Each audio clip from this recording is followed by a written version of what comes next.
I am making zucchini banana cake. Yes, right there. Lots of zucchini right now. First thing I'm gonna do, well, I'm opening my cake mix, but that's not the first thing I'm gonna do. The first thing I'm gonna do is take my zucchini and I am going to shred it up.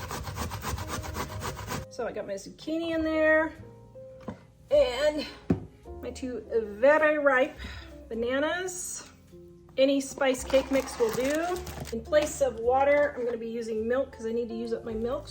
And I'm also going to use half the amount of oil because banana is a good replacement for oil. But you can use it all if you want, but here we go.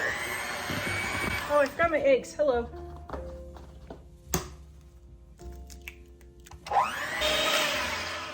Here's my pan. Banana zucchini cake. We're gonna bake this. Recipe is in the description below. Zucchini banana bread.